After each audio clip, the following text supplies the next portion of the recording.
మరి ఆలస్యం చేయకుండా నేను బాబీ గారికి మైక్ ఇచ్చేస్తున్నాను.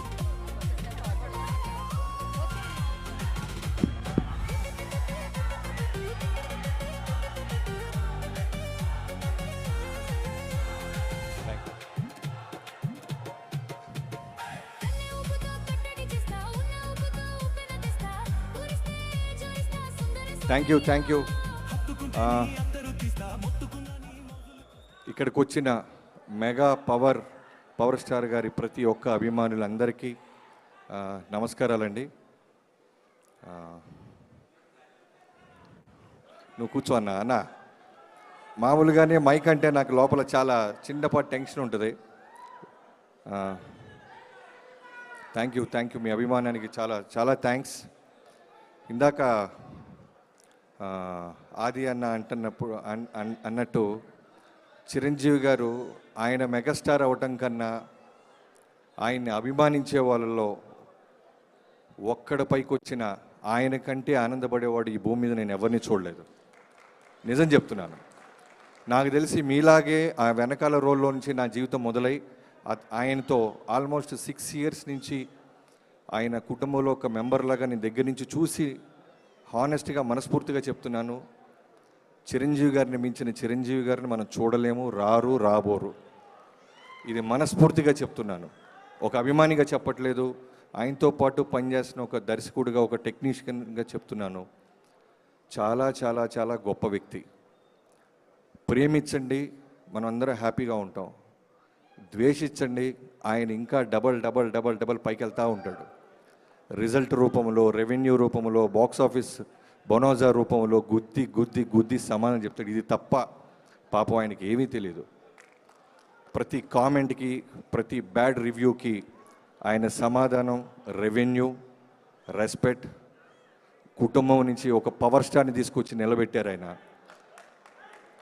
ఆంధ్ర రాష్ట్రంలో మనం అందరం చూస్తున్నాం, చిన్నపాటి జుట్టు కనబడిన కళ్యాణ్ గారిది, చిన్నపాటి షోల్డర్ గరిపినా ఊగిపోతుంటాం. అలాంటి గొప్ప పవర్ స్టార్ని మనకిచ్చిన మెగాస్టార్ ఆయన.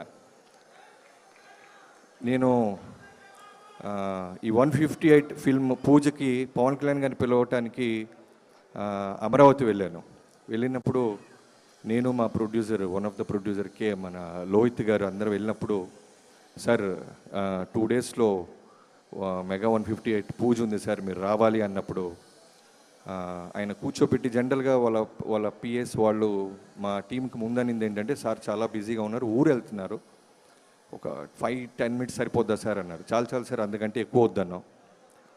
బట్ అలాంటి కళ్యాణ్ గారు 158 పూజగా రావాలన్నప్పుడు 2 గంటలు నాకు టైం ఇచ్చారు. కారణం ఏంటంటే, మా అన్నయ్యతో సినిమా ఎలా ఉండాలో తెలుసా బాబీ అంటూ ఒక అభిమానిగా ఆయన మాట్లాడినప్పుడు, నిజం చెప్తున్నాను, ఇది నా ఆడియో ఫంక్షన్ కోసం దాచుకున్నాను, కానీ మీ అందరి ఆనందం కోసం చెప్తున్నాను. మా అన్నని మీరు థియేటర్లో చూశారు, మా అన్న స్టార్డమ్ని, మా అన్నని ఫ్యానిజంతో మీరు, కానీ దగ్గరుండి ఓ 14 ఏళ్ల కుర్రోడి నుంచి చెన్నైలో మా అన్నని నేను చూస్తూ పెరిగాను బాబీ. మా అన్నయ్య కోసం వచ్చిన జనాల్ని, వాళ్ళ ప్రేమల్ని, వాళ్ళు లక్షల మంది వచ్చినప్పుడు తెగిపోయిన వాళ్ళ చెప్పులు మున్సిపాలిటీ వాళ్ళు వచ్చి 3 రోజులు తీసి లారీలు వేస్తున్నప్పుడు నేను దగ్గర ఉండేవాడిని. ఆయన కోసం వచ్చిన దండలు, ఆయన కోసం వచ్చినప్పుడు ఆ తొక్కిసలాట్లో చిరిగిపోయిన చొక్కాలు చూసే భాగ్యం నాకు కలిగింది. అలాంటి మెగాస్టార్ గారిని మళ్ళీ బలమైన కథతో తీసుకురా, తమాషా కన్నా ముందు ఒక ఎమోషన్తో బలంగా గుద్దు థియేటర్ మీద. మెగాస్టార్ అంటే అభిమానుల్లో ఫస్ట్ నేనే ఉంటాను, ఫస్ట్ కాపీ నాకు చూపించు, నీ ఆడియో ఫంక్షన్ నువ్వు పిలవపోయినా వచ్చేలాగా చేయి బాబీ అని ఆ రోజు అడిగారు ఆయన. సో అలాంటి కళ్యాణ్ గారికి మాట ఇచ్చి మొదలెట్టాం 158. రేపు పొద్దున గ్లిమ్స్ రాబోతుంది, ఖచ్చితంగా రాసి పెట్టుకోండి. చిరంజీవి గారిని చాలామంది, మనం కోట్ల మంది పొగిడితే రజనీకాంత్ గారి లిరిక్ ఒకటి ఉంటుంది, 100 మంది తిడుతుంటే కోట్ల మంది పొగుడుతుంటారని అనిరుద్ధ్ చేశాడు. సో అలా అక్కడక్కడ కామెంట్స్ వస్తున్నప్పుడల్లా నాకు అనిపించేది, వాల్తేరు వీరయ్య నా ప్రేమనంతా నింపేసి రాసి కొడితే 250 కోట్లు కొట్టాం వాల్తేరు వీరయ్య. సో అప్పుడు కూడా అక్కడక్కడ చిన్న కామెంట్స్ చూసాం మేము. ఆ కామెంట్స్ కూడా సమాధానం చెప్తున్నాం 158 సినిమాతో. మెగాస్టార్ గారిని ఎప్పుడూ చూడని ఒక extraordinary mass angle, emotional angle. నాకు రుద్రవీణ అంటే చాలా ఇష్టం, స్వయం కృషి అంటే బాగా ఇష్టం, ఆపద్ బాంధవుడు అంటే ఇంకా ఇష్టం. కానీ ఆ సినిమాలు ఎక్కడో కమర్షియల్ యాంగిల్ లేకపోవటం వల్ల బాక్స్ ఆఫీస్ దగ్గర మనం పెద్ద రెవెన్యూ చూడాల. బట్ కమర్షియల్ యాంగిల్ పెట్టి అలాంటి రుద్రవీణ, అలాంటి స్వయం కృషి చిరంజీవి గారిని మనం మళ్ళీ చూడాలి అనే ఒక కృషితో రాసిన కథ ఇది. రేపు గ్లిమ్స్ వచ్చిన తర్వాత మిగతా విషయాలు మాట్లాడుకుందాం. మెగాస్టార్ గారితో పనిచేస్తున్నప్పుడు క్లియర్గా అబ్జర్వ్ చేస్తే ఒకే విషయం అర్థం అవుద్ది, సినిమా తప్ప వేరే సెకండ్ విషయం ఆయన మాట్లాడు, ఆలోచించడు, స్పేస్ కూడా వేస్ట్ చేసుకోరు. నిజం చెప్తున్నాను, ప్రతి అభిమాని గురించి తెలుసు ఆయనకి. ప్రతి అభిమాని ఎక్కడో కష్టంలో ఉంటే ఫోన్లో మాట్లాడుతూ ఉంటారు. ఇందాక ఎవరో చెప్పారు, గబ్బర్ సింగ్ సినిమాలో ఒక వన్ ఆఫ్ ద ఆర్టిస్ట్కి ఇబ్బంది జరిగితే మొన్న ఒక కీ షాట్ తీస్తుంటే ఒక్క 2 minutes బాబీ అని పక్కకి వెళ్ళి ఫోన్ మాట్లాడొచ్చి ఆయన ఎంత డబ్బులు ఇస్తున్నాడో ఒక్కడు రాయడు, ఒక్కడు చదవమను, ఎవరు బయటికి చెప్పరు, ఆయన చెప్పమండు. ప్రతిరోజు ఆ చెయ్యి ఎంతమందికి చెక్కుల మీద సంతకం పెడుతుందో దగ్గరున్న నాకు ఒక్కడికే తెలుసు. నేను అన్నాను ఓ రోజు, అనయ్య దగ్గరున్నాను కాబట్టి నాకు సరిపోతుంది, మీరు ఇన్ని లక్షలు ఇస్తుంటారు, మీరు ఇటుపక్క అక్కడి నుంచి కళ్యాణ్ గారు ఎవరు మాట్లాడరేంటి వీరి గురించి అన్న. మాట్లాడటం కోసం చేయట్లేదు కదా సాయం అన్నాడు ఆయన. నేను మాట్లాడటం కోసం మేము ఎక్స్పెక్ట్ చేయట్లేదు, నేనైనా నా కుటుంబం అయినా వాళ్ళు బాగుండాలి, స్నేహితుడైనా శత్రువు అయినా అభిమాని అయినా వాళ్ళు బాగుండాలని మనస్ఫూర్తిగా కోరుకుండే గొప్ప మనస్తత్వం ఉన్న గొప్ప మెగాస్టార్ అయినా. సో మ్యాక్సిమం ప్రేమించడానికి చూడండి. ఏమాత్రం చిన్న మీ టైం వేస్ట్ చేసుకుంటే కొడితే బాక్స్ ఆఫీస్ కొడతానే ఉంటాడు. పవర్ స్టార్ని ఇచ్చారు, మెగా పవర్ స్టార్ని ఇచ్చాడు, ఎంతోమంది డైరెక్టర్లు ఇచ్చాడు, ఎంతోమంది కొరియోగ్రాఫర్లు ఇచ్చాడు, ఎంతోమంది యాక్టర్లు ఇంటికి పిలిచి మాట్లాడే అవసరం ఆయనకి ఏముంది చెప్పండి. ఒక చిన్న సినిమా హిట్ అయినా ఫస్ట్ ఫోన్ కాల్ అయిందే ఉంటుంది, ఇంటికి పిలుస్తారు. చిన్న హీరోలే ఈ మధ్య మనకి టైం ఇవ్వట్లేదు, అలాంటిది ఎక్కడో ఉన్నోళ్ళకి ఫోన్ చేసి మాట్లాడతారు.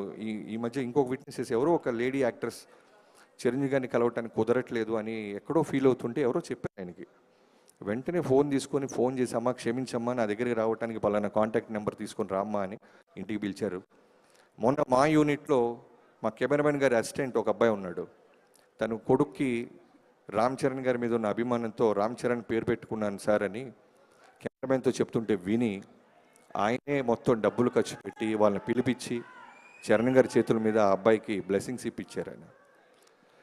సో ఎన్ని పక్కన పెడితే ఆయన చెప్పుకుంటూ పోతే పుస్తకాలు సరిపోవు, రోజులు సరిపోవు. సో అలాంటి మెగాస్టార్ గారితో రెండోసారి పనిచేస్తున్నాను. ఒకసారి ప్రేమతో నేను ఇచ్చిన ఫ్యానిజానికి పేరు వాల్తేరు వీరయ్య, రెండోసారి వస్తున్నాం మెగా 158. రేపు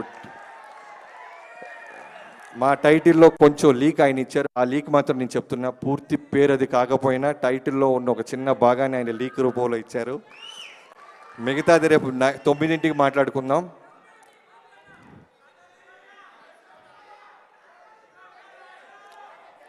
ఒకడు తప్పకుండా చేస్తాను. నీకంటే నాకు ఎక్కువ ఉంటుంది తమ్ముడు, కళ్యాణ్ గారితో చేయాలని ఎక్కువ ఉంటుంది. ఖచ్చితంగా తప్పకుండా త్వరలోనే అన్నీ కలిసి వస్తే కళ్యాణ్ గారి దగ్గరికి వెళ్ళి మళ్ళీ సినిమా వేస్తాను.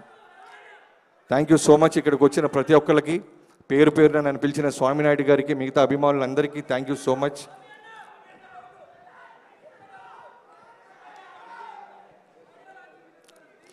ఆడియో లాంచ్ గ్రాండ్గా చేద్దాం, జనాల్లో ప్రతి అభిమాని ఉండేలాగా చూద్దాం.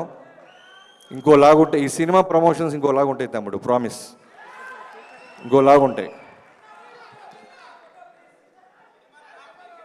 Okay, thank you so much. ఇక్కడికి వచ్చిన పేరున ప్రతి అభిమానులకి థ్యాంక్ యూ.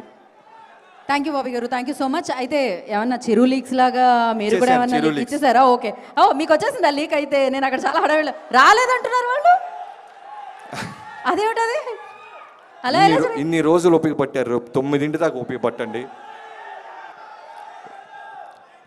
లీక్